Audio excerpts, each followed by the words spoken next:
अच्छा, उसके सभी पक्षों का अध्ययन करो, उसे करने के नए-नए तरीके खोजो तथा उसी काम को करने वाले अपने अन्य साथियों की अपेक्षा अधिक उत्कृष्ट, निपुण, उद्यमी व नम्र बनो। इससे तुम्हारे कंधे मजबूत होंगे, आत्मविश्वास आएगा, हृदय व मस्तिष्क सजग व सचेष्ट बने रहेंगे तथा मानव जीवन सफल हो पाएगा। ठीक है? कि अगर आप कोई भी कार्य करें तो उसके चारों तरफ के पक्षों को आपको देखना पड़ेगा और उसे ध्यान से देखिए और उसके नए-नए तरीके खोजिए। उसी काम को करने वाले अपने दूसरे साथियों से पूछें उन्होंने कैसे वो कार्य किया, कैसे वो उद्यमी बने हैं। तो इस तरह से आप दूसरों का सहारा लेके, आप उनसे प्रेरणा लेके आपके कंधे मजबूत होंगे और आपके अंदर आत्मविश्वास आए कि हाँ, वो कार्य हम कर सकते हैं।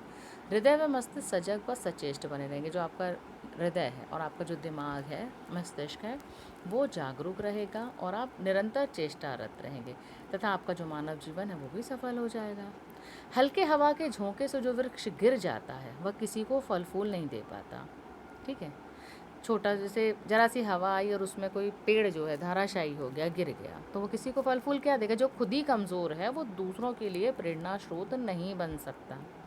वहीं पर आप देखिए बड़ी-बड़ी आँधियों को झेलने का साहस रखने वाले वृक्ष दूसरों की क्षुधा दूर करते हैं, दूसरों की भूख दूर करते हैं। बड़े-बड़े पेड़ होते हैं, बड़ी-बड़ी आँधियाँ आती हैं, लेकिन वो अपने स्थान से टस से मस नहीं होते और ऐसे ही वृक्ष दूसरों की भूख, क्षुधा को दूर करते हैं।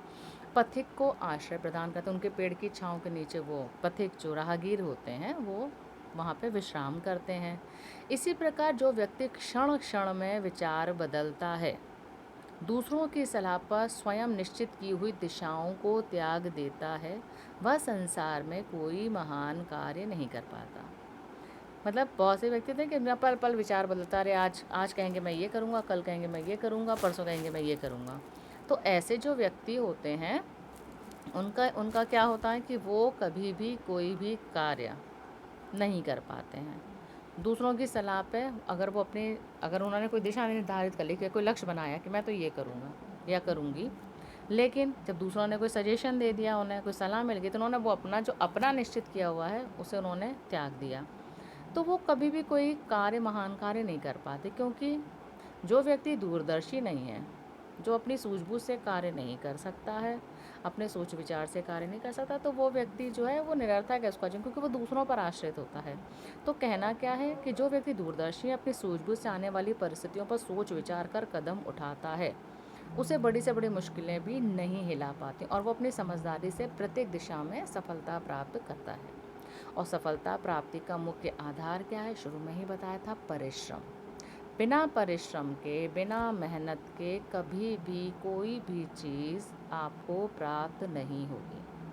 जैसे ताजमहल जैसे सुंदर भव्य इमारत बनी, चीन की सैकड़ों मील लंबी दीवार बनी, मिस्र के पिरामिड बने, ये सब क्या है? मनुष्य के दृढ़ संकल्प व परिश्रम के सुंदरतम प्रतिफल हैं।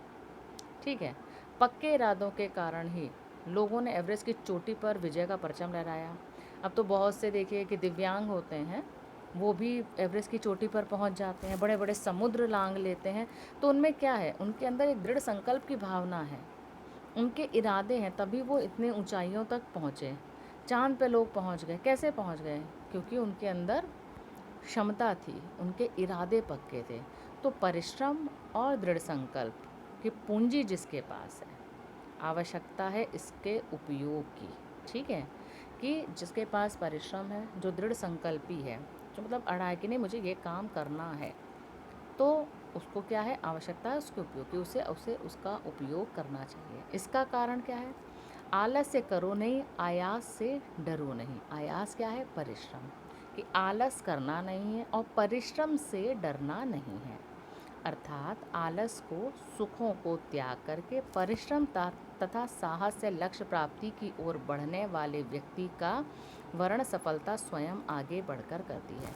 कि अगर आपके अंदर आलस नहीं है, परिश्रम की भावना है, आप सुखों का त्याग करते हैं और उसके लिए परिश्रम करते हैं, सतत प्रयास करते रहते हैं, अपने लक्ष्य को प्राप्त करने के लिए साहस के साथ आगे बढ़ते रहते हैं, तो ऐसे व्यक्तियों को सफलता निश्चित रूप से मिलती है।